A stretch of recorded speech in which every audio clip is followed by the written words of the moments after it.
Hello, Tom. It's very nice to have you today. Actually, today is Thursday. People know that we are recording this conversation, so it's okay to talk, to say that this is Thursday. You're on your vacation with your family, so let's make it short and precise. So, hello, Tom. Hello, my name is Jerry. We get to know each other, I think, in Madrid, as far as I remember. It was very nice to see you in Madrid. I'm really looking forward to see you next time.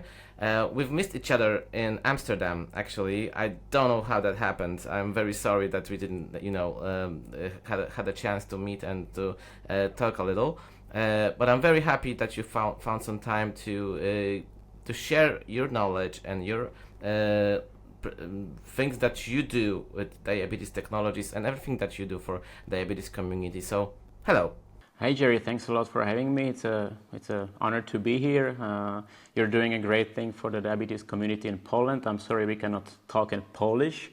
I can only speak Czech, and I guess English might be a bit easier for people in Poland to understand. So thanks for having me, and it was great to meet in Madrid, as you said, and we missed each other during the ATTD, but I'm sure there will be another opportunity to talk live as well.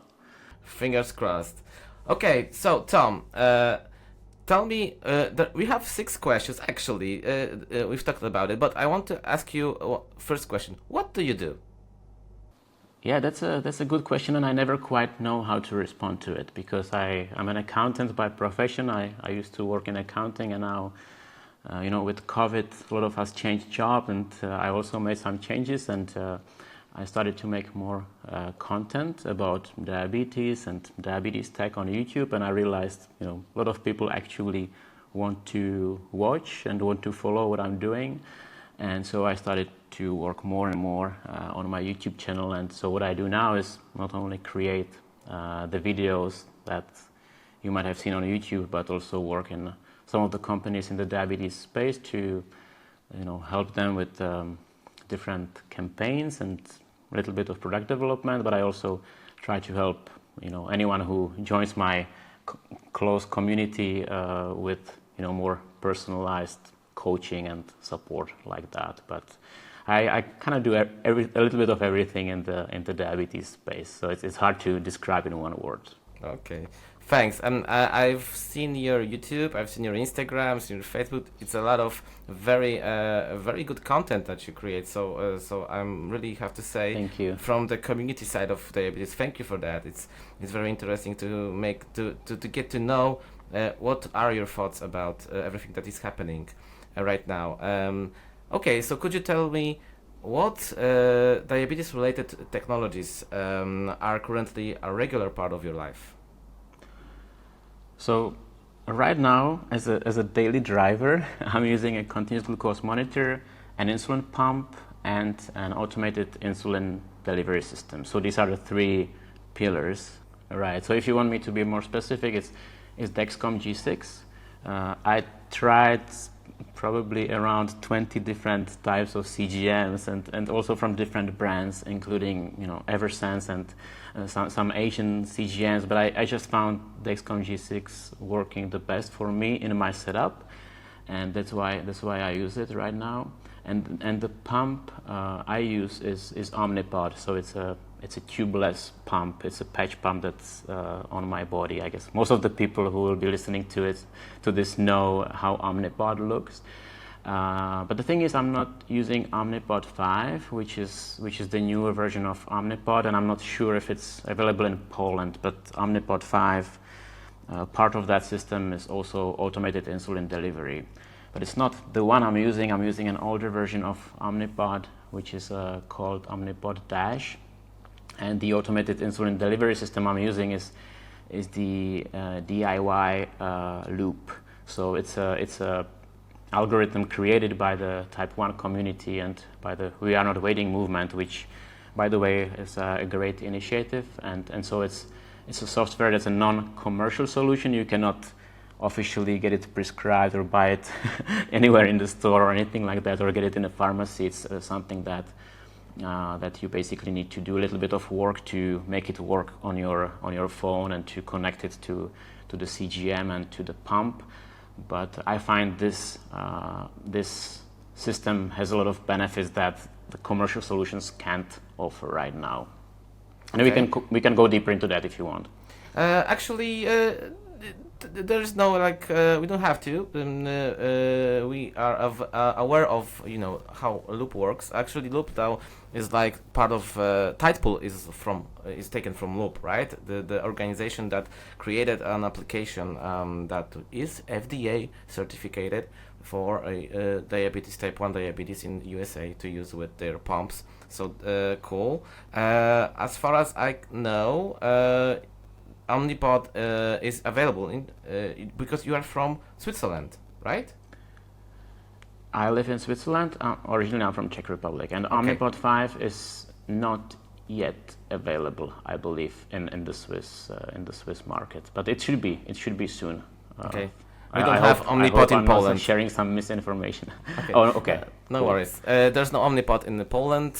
Hopefully there will be, but actually I'm always showing Czech Republic and Poland. Like in Poland we have only AccuCheck Solo now, as far as I know.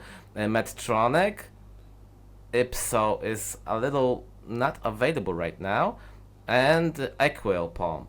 We don't have Tandem, we don't have Omnipod, and you have in your Czech Republic, there is Tandem, there is Omnipod. So I don't know why our neighbors have a lot of pumps, we don't have. So that's a very funny thing about Europe and all of the technologies that are available in all of the countries, right? So, okay, that's cool. Let's go further.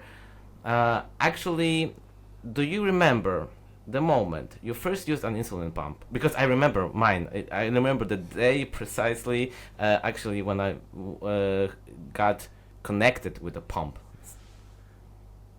Do you remember that day? I do remember it. What was the pump? So it was a long time ago. I was 12 years old. So now I'm 40. Just for the context. So it was really a long time ago, and the pumps were not what they are now. I think the pump was called. It was from a company called Disatronic, and it was I believe H-Tron 100 or something like that. So it's one of the very first pumps, and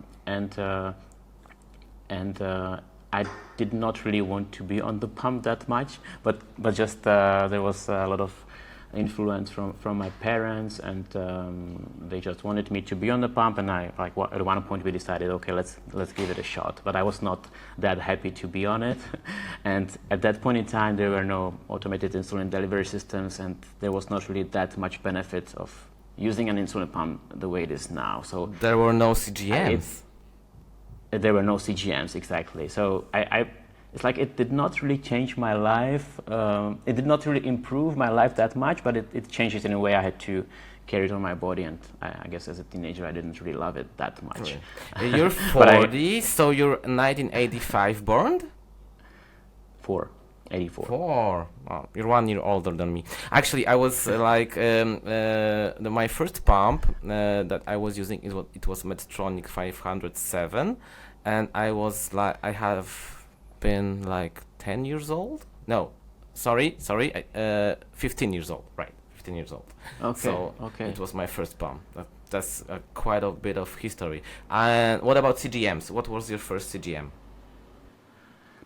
So my first CGM was a Medtronic CGM, and that was actually not that long ago. I want to say like 2015, 16 maybe, because I had a Medtronic pump at that time, and it was not connected. The CGM was not yet working as a closed loop system, but it was already in some way connected to the Medtronic pump, and that's why I got this sensor, Medtronic sensor prescribed, but I did not really love it. I mean, it was like super clunky, and it was not very user-friendly. And I just used it for maybe a few weeks, and then I stopped because I felt like it's really not working for me.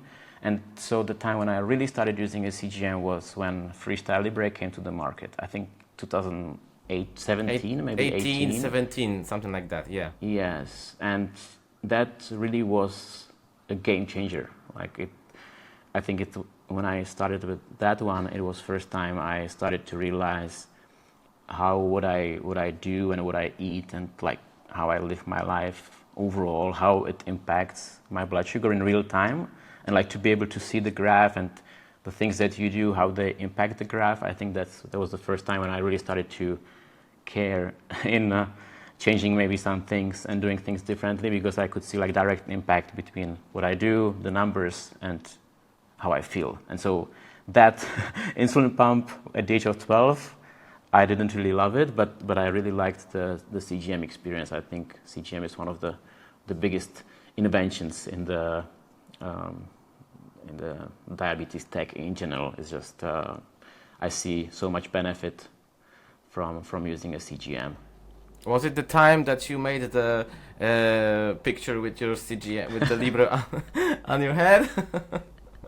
No, that was when the Libre 2 came up. Okay. So that's when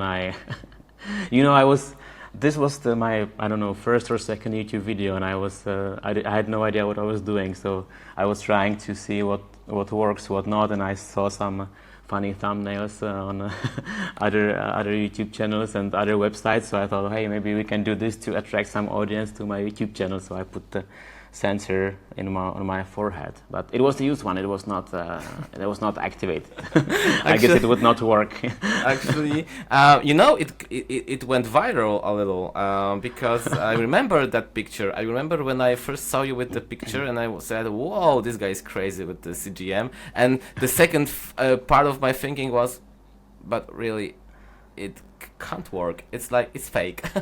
But first I thought really? It does work on your, on your head, actually. So, do you are you aware that it was that it went viral? That did it help you to get a lot of subscriptions from that, to make you more famous a little? I don't know. I don't really think about that being famous aspect of doing my videos, because I'm not people don't recognize me on the street. I think I'm maybe people know me in the diabetes space, but it's not famous being like a pop star or something. Yeah. It's not like you're giving But like pictures on the streets, right? I meant that famous in our part of the internet, in the diabetes part of the internet, because you actually, how much subscribers do you have on your YouTube channel? About 300,000. 300,000. That's but it's definitely not because of that sensor on the forehead. Okay. I think it's also because of some other videos I made about different foods and how they impact blood sugar. There's a lot of people coming not only from the type 1 community, but also from type 2 community, and people who just started to be aware that pre-diabetes is a thing for them or something like that. And I think it's just a lot more demand from these kind of people. They want to watch someone who's living with the condition and how they experience it, and learn how different foods impact blood sugar. So I think those types of videos have much more impact than the one with the sensor on my forehead. That was just a learning phase, I guess. As far as I can tell, my YouTube channel, because I'm not a YouTuber, it's something I do. I'm not doing that for a living. So, but I have 1,000 subscribers. So when I see 300,000 subscribers, I say congratulations on that, because it's a huge number of people that want to listen to you. It's very. It's a great job on YouTube. So, congratulations on that. And fingers crossed to have 1 million. When? I don't know. It probably will take some time, because I realized it's not only about this number, and I think I know how to get to that number, but right now this is not my goal. I think there is certain type of videos and testing new products for this more niche group of people who are more interested in tech, for example, that by testing a new insulin pump or a new continuous glucose monitor and really sharing the pros and cons of that system really helps a lot of people to decide what is the right system for them. And I feel this has much more impact for our type 1 community and the tech-oriented community. and that also really helps people in a meaningful way. And that content doesn't always attract millions of people because true. we are a smaller group. But I guess what I want to say is I want people to see how different products work, and also I want the companies who are making these tools hear, what are not only what is great about these things, but also what is not so great, and having a chance to hear feedback from the users and from us. So when people write comments under my videos, I try to consider it, if they come up with something that bothers them about certain product, I try to bring that feedback to the company if they are interested to hear. Some of them are more interested to hear it than others. And, you touched on that point, why Omnipod is in Czech Republic and not in Poland.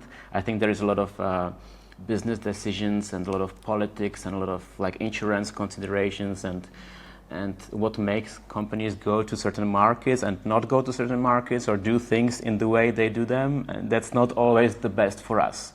Yes.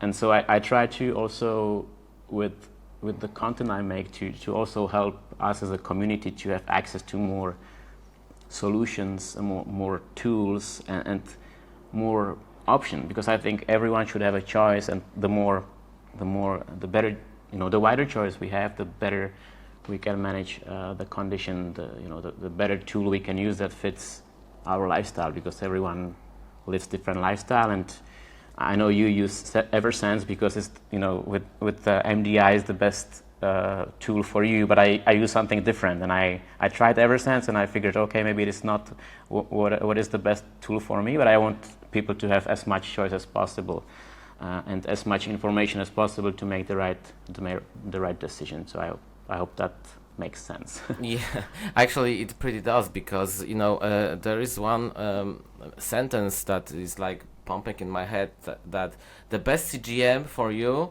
is the one that you use. So right. You have to have a choice to one. You have Dexcom, you have Libre, you have Medtronic, you have Eversense, you have Sibionics, and all other stuff with CGMs. When you can choose the best CGM for you, I think we are living in very good times for diabetes. I know it always can be better times. There will be better times actually in the future, but now we really have a lot of choices, a lot of tools, a lot of applications, a lot of possibilities that we can use. So yeah, it's really important for us, people who create content about diabetes, to show people as much information as we can. So that's really a great thing to do, and I'm really excited to do this, do more of it. My conferences about it, to show people, show doctors and patients and people from medical industry, from pharmacy industry, that we have a voice here. We want to know more about your products, about your possible treatments or something like that. So yeah, it's very important. That's really cool that we are aware of that we have to do that as people that have a voice inside the industry. Okay, you said that CGM was like a game changer for you. A question about closed loop systems. What was the bigger game changer? Closed loop system or the CGM? Yeah, that's a great question. So I probably said that before somewhere else, but for me, I see three really big things that happened in the diabetes space that had really big impact, and both of them, closed loops and CGMs, are on the list. But none of them is number one.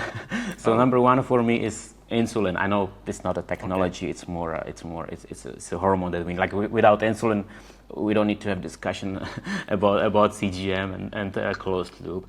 But I really put CGM above the closed loop, and I always put CGM above the insulin pump, because the insulin pump without continuous glucose monitor, without that constant stream of information about blood glucose, is just a pre-programmed way to deliver insulin. So I think CGM is just so helpful for us to understand what's going on, how different things impact us, how it impacts us when we don't have enough sleep, or when we are stressed, or when we run a marathon. Like it's a lot easier to run a marathon with a CGM than without it, right? The closed loop system just adds a little bit of making it even a bit more easier, but without the CGM, it could not work. So I just feel it would not be fair to put the AID system or the loop above CGM. Also because CGM can provide value to so many people who are not even interested in using an insulin pump or a smart solution to deliver insulin. So I think I would put it above that. What about you? Okay. Actually, I think that insulin is also technology, because to produce insulin this time, when you look on FIASP insulins, look very ultra high sensitivity insulins and all other analogs that are now produced by the companies. This is technology, right? I'm not putting insulin like beside technology. It's part of our technology, diabetes technology world. So I think that's a really cool thing you said, and I never thought about it, that really insulin is the first thing. You really changed my thinking about what are the most important things in the diabetes technology. That's cool. That's really cool. Yeah. I love it. And I guess you are right. We can look at it as a technology, right? And I think it's like always to put things in perspective, because if it depends where we are in the world and at what point in time, and it's just like look at things completely different. So of course, we are very fortunate to be here with access to a continuous glucose monitor, an insulin pump, like ultra rapid acting insulin, all these things. But if we're somewhere in a third world country where we hardly get access to any insulin at all, it's a really game changer at that. So it's all about perspective. Sure. What about the applications? You said that you are using a loop. I love Loop because Loop has very user-friendly design. It's like I'm on Android APS actually, and I also think it's a very good system. But I was on Loop for 1 year, actually, and I know Loop a little. And the thing about Loop is it looks really pretty, and it has really user-friendly. How do you call it? Experience that you can interface, and experience that you about the meals, that when you put on the grams that you eat on the food, and then you can choose between a fat meal, middle fat meal, or a light meal. It's like I loved this. These buttons that they were integrated with the Loop system. But do you use any other applications? Yes, I do. I'm not talking about CGM applications. I know that you have to use Dexcom applications, but let's talk about other applications that you use for your diabetes treatment. I do. I would highlight maybe two things that I really use a lot. Okay. And these are like very simple things. It's nothing groundbreaking, but I just think for like the day-to-day element of managing diabetes, and like also the mental health element. These are two tools that are super helpful for me. Sorry, I will get to the response, but I just want to explain the context a little bit and talk a bit more about Loop as well, because this app is great. It allows you to do a lot of things. As you said, it allows you to tell the insulin pump not only how many carbs you're eating, but also are you eating a pizza or are you drinking an orange juice? And that system will consider it and dose the insulin differently for these two things. And it does it for you.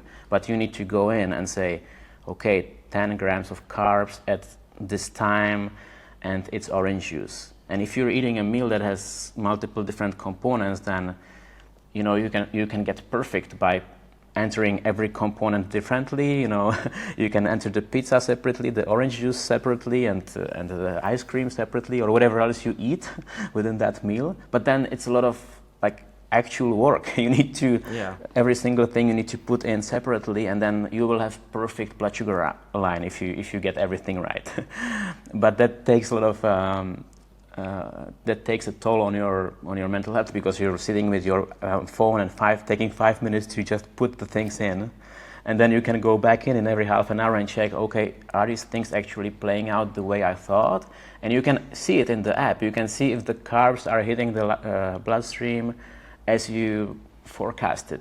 And if it's not playing out, then you can go back and change it, and the app will crunch that information, and again it will put everything at the right spot where it should be. So you can turn all these little buttons. So this system just allows you to do everything if you want to do. But I think most people don't really want to do it. So Yeah. There are systems for those who want to be super simple. Like, I don't know if you heard about the Beta Bionics pump, Yes. where you don't even need to count carbs. You just tell the pump and the algorithm, okay, I'm eating small meal, medium-sized, or large meal, and the pump does everything for you. But without having all this information, so it's very simple from a user perspective, but you will probably not have as good control as you might get with some of those tools where you can change all these little things on the way. And so the other, getting to your response to your question, is that the two apps that I use, I really like, are actually making things very simple for me. Something to like limit the time I spent with the phone or with recalculating things, and so, or going into the Dexcom app. So I use Sweet Dreams, and this app works with all CGMs or all major CGMs. And what it does, I just use it for one feature, and the one feature is that on my iPhone, on the locked screen, I can see my graph of the CGM for the last 30 minutes, and how it's trending, and I can see the numbers. I don't have to unlock my phone. I don't have to do anything. I just look at the locked screen, I see it, and I put the phone away. I don't need to go in the phone, and that really helps me like stay away from the phone and doing other things that I didn't even want to do. And then the other one I use is Sugar Pixel. It's actually not just an app. It's like a little display. That's if you watch just one video of mine on YouTube, you will see it behind me on the desk. Yeah, it's the pixel like clock. A little. Yeah. It's like a clock thing. Yeah. And it's a very simple display. It literally just shows the glucose value and an arrow. Like, is it straight up? Is it stable, or is it The straight trend. down? It shows the trend. Just the trend, like nothing else. There are different settings. You can set it to show more, but I just really only want this.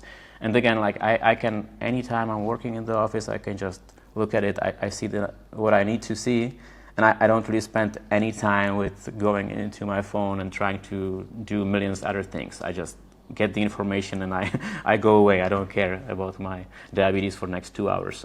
So it's not an app. It's more like a hardware that's used with an app, but it's something that makes the day-to-day really easier for me. Yeah, you don't have to look on your phone every 5 minutes. There is Right. a thing that I remember that when I first got my first GM, it was Libre. Actually, I was looking on the phone like every 5 minutes, and it's kind of thing that you can get into it too hard and get a little stressed about it. It's not a good thing. So yeah, I think there are the apps you've told about. Hopefully they are on Android system. I'm going to check it out. But I think it's very important for us to get a little stressed out. I mean that a little put the phone away. Your blood sugar will be high or low. It will go up and down, but you don't have to look at it every 10 or 30 minutes even, right? So yeah, it's kind of a mental health important thing. Okay, when you see yourself, it's not on our question list, but I have to ask it. And it will be our last question for today. But hopefully we're going to have a chance to talk a different day. When you see diabetes like in 2039, 15 years from now, 10 years from now, do you like see there will be a cure, or there will be more technology, or maybe AI? How do you like predict the future for diabetes in your head? I mean, I have like literally zero qualification to answer this, but I can anyway try to come up with something smart. So I think like the cure, we're seeing a lot of movement, I think, in different companies trying to work out different clinical trials, and actually there is some progress. There's a few companies that made quite a bit of progress. You know, recently we heard about one failure of one clinical trial, but I think, like in general, I feel there is more progress than there used to be in the cure space. I feel in 15 years, we could be in the place where some people might receive some treatment that they might be basically, like a functional cure, or be cured of diabetes completely. I think it will not be the majority of the population. Don't ask me why. I have like no data to support this. That's but cool. I just like, we've heard, there will be a cure in 5 years since I was 10 years old. So I think we just always have to take everything with a grain of salt. But there is a lot of space the technology, I think, now is very good for CGMs and algorithms, and smart insulin pumps are very good for the type of insulins we have. I feel, with the type of insulin we have, it's always working a little bit late. Yeah. When you inject insulin, it would be great to have it work immediately, and we don't have an insulin that can work immediately, like real time, like for a healthy person. So if researchers could come up with smart insulin, I think they're trying to come up with something like this that we inject, and it will not just work automatically. It will sort of only work when the blood glucose starts going up, and it will work just to put it where it should be without us having to inject exact right quantity at every time. So if we have this sort of smart insulin, and I know there is some work done on it. Hopefully we have it by then, but we're not very far. I think it's some trials happening in like animal trials, not even human trials. So I think there is still quite a bit of time to come up with something like this. But if we had smart insulin, the technology would be working a lot better. Even the one we had now, the pumps, the algorithms, and the CGMs. I feel like what we have now is great. It's almost feels like there's not a lot of space to go further with it. Yeah. The CGMs are accurate enough, the pumps are, the algorithms are smart enough. AI, I'm having a hard time to see how AI will work. I just, I have very little imagination, so probably there is a way how it could support us, like analyzing the data, for example, and coming up with some solutions for like treatment decisions. But I have a hard time also with like the regulatory framework that's super strict. I feel to have something that's a commercial solution with AI, how that will go through the approval process and things like that. But yeah, I think there will be, to give you like a definitive response, there will be a cure for some people, not for everybody, and there will be smart insulin in 2039. And if we talk in 2039, we see what happened, how far away I was from the We're going to reality. get back to our conversation and say, oh, you had right. What do you think? Do you think Actually, there's something I missed? I think we really are thinking very. Our thinking is very similar, because I think that the intelligent insulin will be a part of our life. As far as I can see, all of the things that are going on now in the technical diabetes technology. I don't think there will be a cure. just like you, I was diagnosed like in my early years. I had 10 years when I was diagnosed with diabetes, and I remember it was 1995, and I remember that my doctor said, "Don't worry, there will be a cure in 10 years." And after 10 years, they said that, "Don't worry, there will be a cure in the next 10 years," and we are 30 years later, and there is no cure. So I've stopped believing that there will be a cure. I always say that if it comes to a cure for diabetes, technology will cure us more. Then there will be a pill that we're going to take, and diabetes will magically disappear. So yes, I think that the technology will be so advanced that we'll be living with diabetes like normal people. But actually, we do live like normal people. We just have to work harder to make more counts and take more things in advance to plan our day, plan our meals, plan our doses, and so on. So yeah, I think we're going to live with the technology and diabetes. It's like the thing I believe in right now. That's my prediction. Can I say Sure. one more thing? So I feel the technology is like at a really good point right now, and we have like so many tools. Most of us in like Western world, we have so many tools to really take good care of ourselves. But then also another thing that it's a lot harder to do is like the mindset. How to have the right mindset to use this technology. Right, the technology can do a lot of things, but if you don't have the right mindset, if you don't know what your why is, why you should be, wearing a CGM, why you should be dosing insulin before you eat, why you should be pre-bolusing, or like if you don't care about that, which is, and I say that because that was me, 15, 20 years ago. I didn't care. I haven't found my why yet. So I think that element is important, and that's what I will also try to do. Aside from the tech, helping people with the tech to help them find the reason for themselves to just get the information in, and any way we can try to sneak that into their lives is hopefully gonna help with that. And then obviously I feel the important thing is the mental health aspect of living with diabetes. And we always focus on the numbers. When you go see the doctor, you always talk about what's your HbA1c, what's your time in range, how you can adjust your basal or your long-lasting insulin and whatever.